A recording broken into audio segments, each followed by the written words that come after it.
escuchar tu voz. Espíritu Santo, ven y toma el control de todas las cosas. Revélate a nuestros corazones a través de la palabra.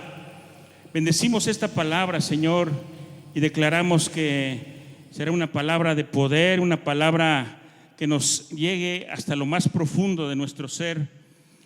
Señor, toma el control de nuestros corazones, de nuestro entendimiento. Revélanos, Señor, ilumínanos y danos sabiduría para entender todas las cosas.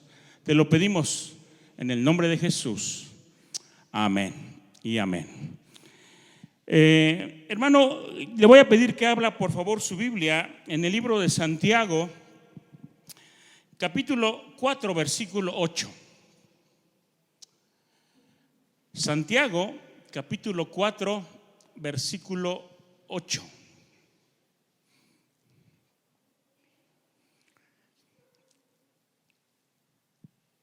Acompáñeme a leerlo, por favor. Dice así la palabra de Dios: acercaos a Dios y Él se acercará a vosotros.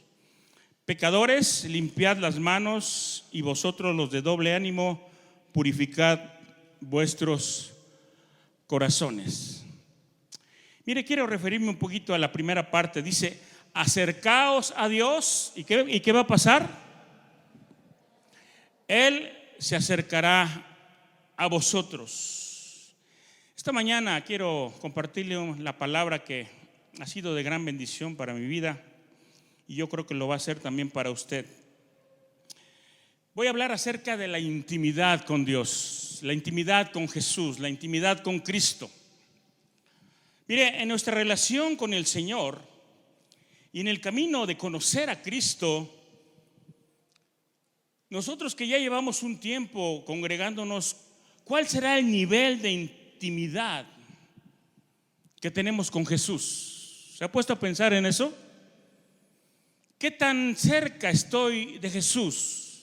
¿Qué tan cerca estoy de Cristo? Porque acercarse a alguien significa conocerle, significa aprender de Él, significa estar tan cerca de Él, tan íntimamente relacionado con Él, que podamos comprender todas las cosas. Mire, es muy importante que podamos cada uno de nosotros entender o quizás descubrir qué tanta intimidad tenemos con nuestro Señor, qué tanta intimidad tenemos en esa relación con nuestro Salvador. Y mire, déjeme explicarlo de la siguiente manera. Es como, por ejemplo, en un matrimonio. Aquí los que están casados tienen la esposa, está el esposo. Los dos se conocen íntimamente y el uno se ha revelado al otro. Es decir, han descubierto su corazón, sus pensamientos, todo su ser. Cuando nosotros estamos en el matrimonio casados con una persona, le conocemos tan de cerca que sabemos todo de esa persona. Y hermano, la relación que hay en un matrimonio, esa cercanía, esa intimidad, no es la misma con la demás gente, porque usted no se revela ante la gente, ni siquiera en la iglesia, de la misma manera como se revela con su esposa o con su esposo, porque la intimidad que usted tiene en su matrimonio no es la intimidad que tiene con otras personas. Y aquí, hermanos, no es cuestión de apariencias, no es cuestión de caretas, no es cuestión de máscaras o de tener una doble personalidad. No se trata de eso. Pero hay una relación tan directa entre revelación e intimidad, porque cuando se tiene intimidad con una persona hay una revelación. Cuando una pareja se une recientemente, no se conocen perfectamente, pero en la medida de que pasan tiempo juntos, en la medida que están tan cercanos, en la medida que aún hasta duermen juntos y hacen todas las cosas juntos, se va revelando la persona hacia la otra y vamos descubriendo cosas que quizás no conocíamos anteriormente, aun cuando lleváramos mucho tiempo de novios. Con mi esposa duramos 5 años de novios y pensé que ya la conocía, pero la empecé a conocer y ella me empezó a conocer hasta que nos casamos, hasta que vivimos juntos, hasta que estuvimos tan cerca que nos revelamos el uno al otro. Por eso, hermanos, como cristianos, nuestro mayor esfuerzo no debería ser otro más que buscar intimidad con Dios, ser amigo de Dios. Y si nuestro mayor esfuerzo es buscar la intimidad con Dios, las otras cosas van a venir como ganancia y Dios se comienza a revelar a nosotros. ¿Qué tanta revelación tenemos de Jesús? ¿Qué tanta revelación Dios ha traído a nuestras vidas? ¿Le conocemos realmente? Somos tan cercanos que Él se ha revelado a nosotros en sus más íntimos sentimientos, en lo más profundo de su corazón. ¿Sabemos cuáles son los propósitos de Dios? Mire, quiero poner otro ejemplo que se encuentra en la Biblia. La Biblia nos habla de 2 personajes. Uno es Saúl y otro es David. Los 2 fueron reyes. Pero ¿cuál sería o cuál será la diferencia entre Saúl y David en cuanto a su relación con Dios?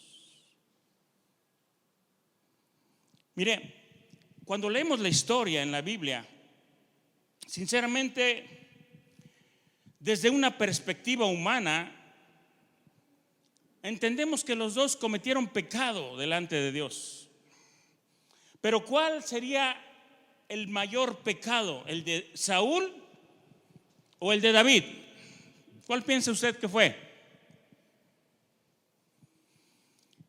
Porque mire, el pecado de David,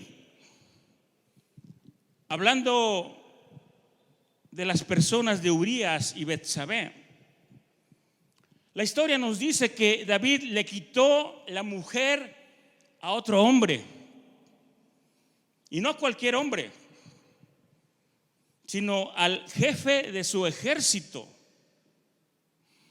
David cometió adulterio y fue el autor intelectual de un asesinato. Qué grave, ¿no? Y el pecado de Saúl fue desobedecer la orden de Dios para matar a todos los amalequitas. Fue culpable Saúl de no cumplir todo lo que Dios le dijo que hiciera.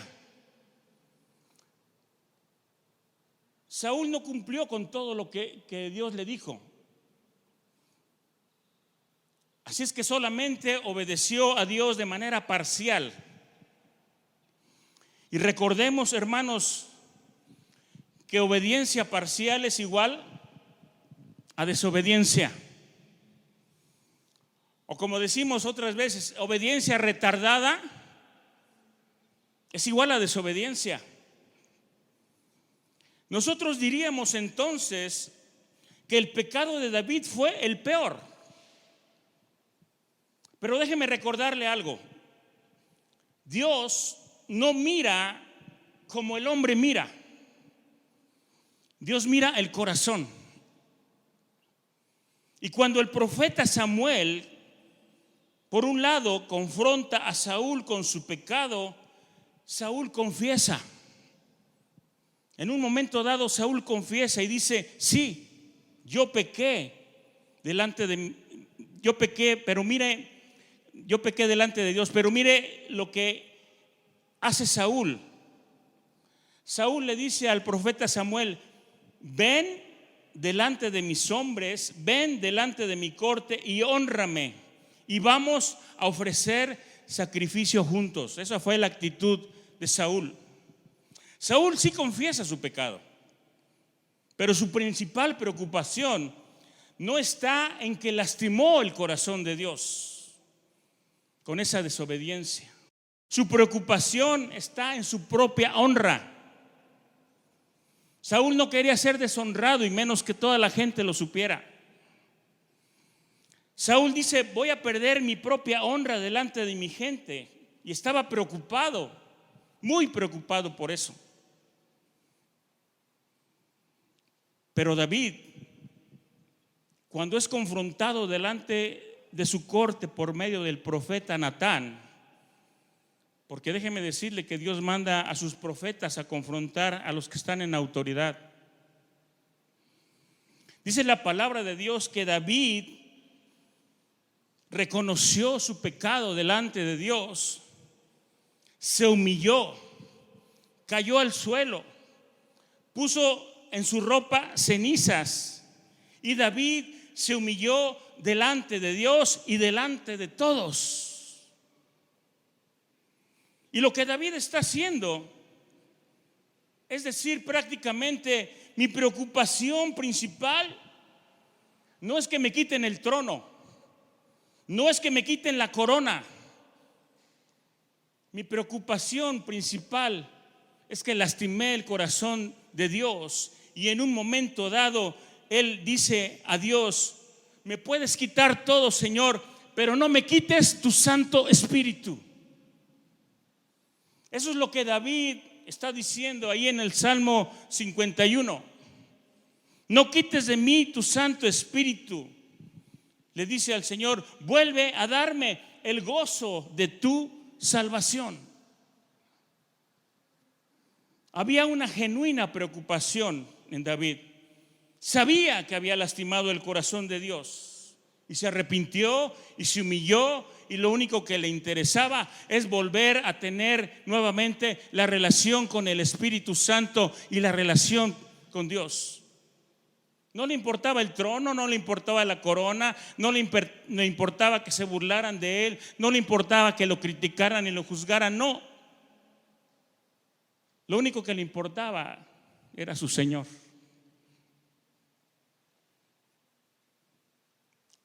Por lo tanto, no es casualidad que Dios mirara su corazón y que más tarde dijera: he encontrado un hombre conforme a mi corazón. Fíjense, después de todo el grave pecado que David cometió, como dije, desde la perspectiva humana vemos el pecado de David más grande que el de Saúl. Sin embargo, Saúl le preocupaba otra cosa. Muchas veces nosotros, hermanos, corremos el riesgo de intentar, y a veces inconscientemente intentamos proteger nuestra reputación. Y entramos en activismo y hacemos cosas para la iglesia, y hacemos esto y lo otro, y andamos aquí y allá, y no está mal. Pero muchas veces lo más importante es nuestra intimidad con aquel que nos llamó, que muchas veces perdemos de vista.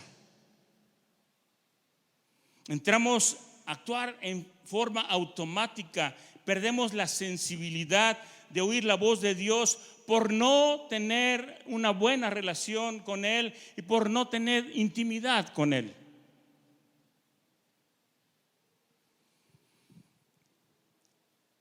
Así es que a veces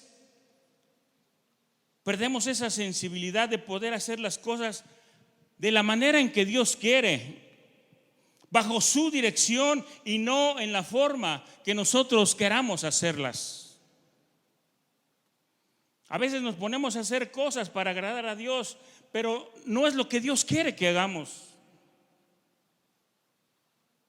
Tenemos que seguir su dirección y tenemos que dejarnos guiar por Dios, escuchar su voz y hacer su voluntad y no la nuestra. Y en el Nuevo Testamento, déjeme ponerle otro ejemplo. El Nuevo Testamento nos habla del apóstol Juan. Juan era considerado el discípulo más amado de Jesús, el más íntimo. Pero no era casualidad que Juan fuera el más íntimo. Juan buscó con todo su corazón esa relación con Jesús. Ningún otro discípulo buscó estar tan cerca de Jesús como Juan.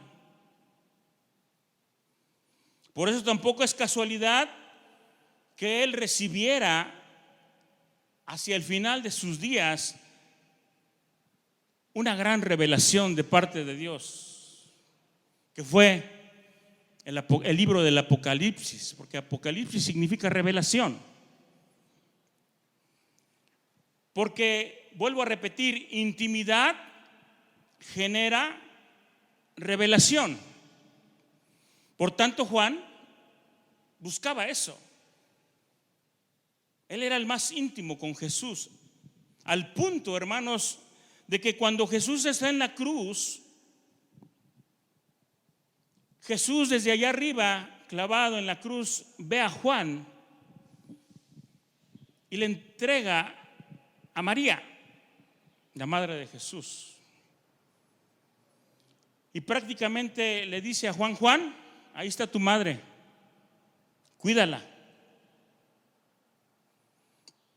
Porque había una relación tan cercana, una relación tan íntima con Juan, que tuvo la confianza de encargarle a María y de decirle: cuídamela, por favor, te la encargo mucho.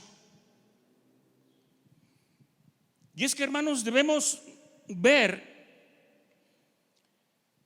y entender cuál es el nivel de relación y de intimidad que tenemos con nuestro Señor en nuestra vida. Jesús tenía, cuando menos, hermanos, 4 niveles de relación con las personas. Quizás hay más, pero cuando menos 4 niveles de relación. Y déjenme decirles cuáles fueron.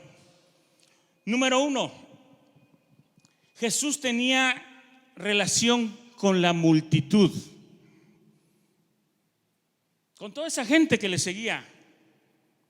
Quizás a muchos ni los conoció, pero ahí estaban. Y esa multitud recibe de parte de Dios bendición, milagros, palabra, enseñanza. Y Jesús siempre dio todo esto a la multitud.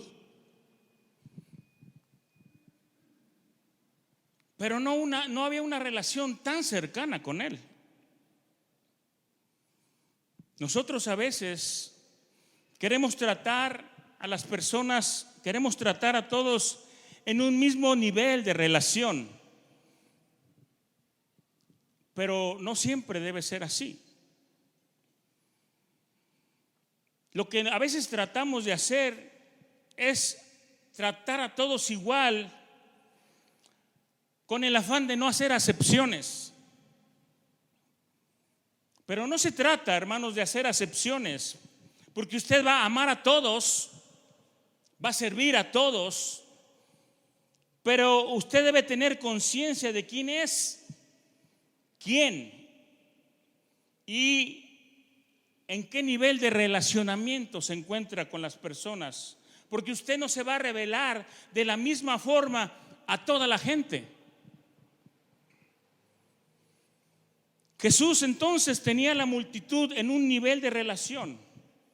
Y déjeme decirle que todos los niveles van a recibir bendición, pero son distintos los tipos en cuanto al nivel de intimidad. Por otro lado, número 2, Jesús tenía a sus discípulos en otro nivel de intimidad, en otro nivel de relación. ¿Cuántos discípulos tuvo Jesús? 12. Discípulos que caminaban con Él, que aprendieron de Él, que fueron llamados por Él.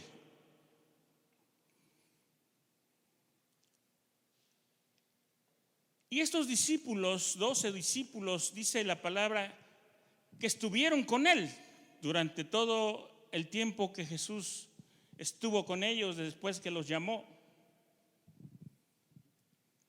Y le conocieron y tuvieron una relación con Jesús. Pero la palabra de Dios dice que Jesús hablaba por parábolas. Bueno, algunas veces nosotros pensamos, o mucha gente piensa, que Jesús hablaba por parábolas para que a la gente le fuera más fácil entender lo que Jesús quería decir. Pero déjeme decirle que no es así. La palabra de Dios nos dice ahí en el Evangelio de Mateo y también en el de Lucas que Jesús hablaba en parábolas. Dice ahí, para que oyendo no oyeran o no escucharan, mirando no vieran. Y por eso les hablaba en parábolas. Es decir, había un filtro ahí. Mateo 13, versículo 10 al 13 dice de esta manera: entonces, acercándose los discípulos, le dijeron: ¿por qué les hablas por parábolas? Él respondiendo les dijo: porque a vosotros os es dado saber los misterios del reino de los cielos, mas a ellos no les es dado. Porque a cualquiera que tiene se le dará y tendrá más, pero al que no tiene, aún lo que tiene le será quitado. Por eso les hablo por parábolas, porque viendo no ven y oyendo no oyen ni entienden. ¿Sabe qué, hermano? Jesús quería conocer el nivel, el deseo de la gente de conocerlo más. Y entonces hablaba una parábola y todos se quedaban mirando a unos a otros porque no entendían. Y Marcos 4:34 nos dice lo siguiente: y sin parábolas no les hablaba, aunque a sus discípulos en particular les declaraba todo.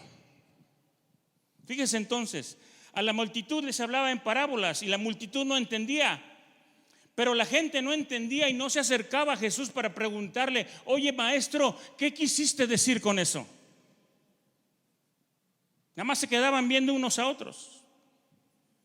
Pero dice, pero a sus discípulos, a los que estaban con Él, a los que tenían una relación más cercana con Él, a ellos les declaraba todo. Porque los discípulos le decían: maestro, ¿qué significa esta parábola? Fíjese, los discípulos sí preguntaban. Y ya ahí entonces Jesús les decía: significa esto, significa aquello, porque a vosotros os es dado saber los misterios del reino de Dios. Y entonces Jesús, a esos 12 discípulos que le preguntaban, que se acercaban, que querían conocerle más, que querían aprender más, a ellos les explicaba, les revelaba, les daba a entender más claramente las cosas. Lo que Jesús les estaba diciendo era prácticamente: a ustedes les voy a revelar lo que significa.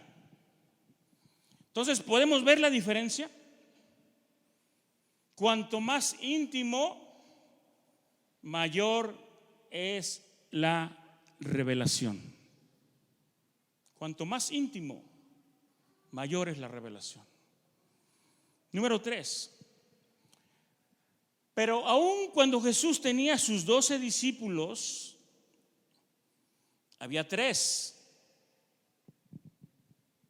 que eran un poquito más cercanos, que tenían una mayor relación con Jesús. ¿Y quiénes estaban? ¿Quiénes eran? Juan, Pedro y Santiago. Y en aquella ocasión de la que nos habla la palabra, el Nuevo Testamento, cuando Jesús se transfigura, estos 3 discípulos estaban ahí. De repente dice la palabra ahí en el Nuevo Testamento que cuando viene la transfiguración de Jesús, Moisés y Elías se aparecen. Y estos 3 discípulos, viéndolos, querían hacer tiendas para ellos, para que pudieran estar ahí y descansar. Y en medio de esa tremenda gloria que fue la transfiguración de Jesús, Jesús prácticamente le estaba diciendo a estos 3: esto no es para todos, esto solamente es para ustedes 3. ¿Se da cuenta? Número 4. Pero había uno que dice la palabra que se recostaba en su pecho, que era tan íntimo, pero tan íntimo, que le conocía más que todos, que siempre andaba con él para arriba y para abajo y no lo dejaba. Y cuando Jesús estaba descansando, este apóstol se recostaba en su pecho, y era Juan. Y era tan íntimo que cuando Jesús estaba en la Santa Cena, o en la Última Cena, como también se le conoce, Jesús lanza una bomba ahí en medio de todos ellos y les dice: uno de ustedes me va a traicionar. Y todos se sorprenden y todos se quedan sorprendidos por esta afirmación. ¿Y sabe lo que hacen los discípulos? Los discípulos se acercan con Juan y le dicen: oye, Juan, pregúntale a Jesús quién es el que lo va a traicionar. Seguramente pensaron que como ellos no podían llegar tan directo con Jesús para hacerle este tipo de pregunta, tuvieron que buscar a alguien muy cercano, muy íntimo, que fuera el que le preguntara directamente a Jesús. Y eso fue lo que hicieron. Fue un golpe tan tremendo lo que Jesús lanzó, que dijeron: Juan, pregúntale quién de nosotros será el que le entregue, porque Juan era el más íntimo. Y luego en el Evangelio de Juan también, en el capítulo 13, versículos del 23 al 26, dice: y uno de sus discípulos, al cual Jesús amaba, estaba recostado al lado de Jesús. A este pues hizo señas Simón Pedro para que preguntase quién era aquel de quien hablaba. Él entonces, recostado cerca del pecho de Jesús, le dijo: Señor, ¿quién es? Respondió Jesús: a quien yo diere el pan mojado, aquel es. Entonces, hermanos, tampoco es casualidad que este discípulo tan cercano a Jesús, tan íntimo con Jesús, al cual Jesús le revelaba muchas cosas, fuera aquel discípulo al que finalmente se le reveló el libro del Apocalipsis. Juan fue el último en morir, y él fue el que recibió la revelación de parte de Jesús, que ahora está plasmada ahí en el libro de Revelación o Apocalipsis, como le conocemos. Y mire, es cierto que los discípulos conocieron a Jesús, pero muchos no le llegaron a conocer tan de cerca ni fueron tan íntimos como Juan.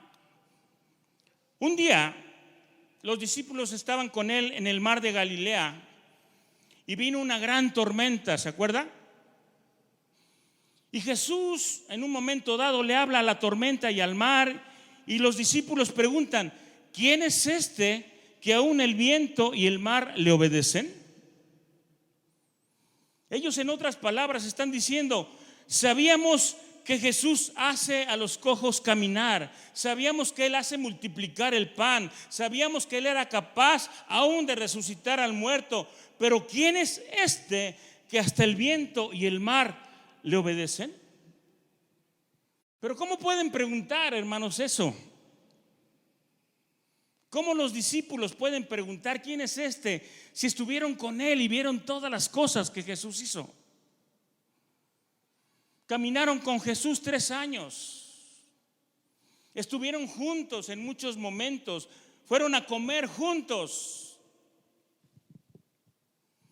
Entonces, ¿cómo es que cuando viene esta tormenta y Jesús detiene el viento y el mar y la tempestad, asombrados preguntan: ¿quién es este? ¿Qué tanto conocían a Jesús? Seguramente dijeron: este Jesús que ahora está haciendo esto, no lo conocíamos. Y ahora, hermano, yo quiero preguntar algo. ¿Cuánto tiempo hace que camina usted con Jesús? ¿Hasta dónde le conoce? ¿Qué tanta intimidad tiene con Él? Mire, yo no sé lo que vaya a responder, pero déjeme decirle algo que quiero que se le quede bien grabado. Hay muchas más cosas de Dios que quieren revelarse a su vida. No se conforme con lo que hasta hoy ha vivido en el camino del Señor. No se conforme lo que hasta el día de hoy ha conocido de Jesús. Dios tiene algo más grande para usted. Dios quiere revelarse más todavía a usted. Él quiere descubrir muchos de sus misterios. Jesús quiere que usted entienda y sepa cuáles son los propósitos que tiene para su vida. Usted tiene que vivir nuevas experiencias, porque aún hay más cosas, hermanos, que tienen que suceder en su vida, porque Jesús es inagotable, amén.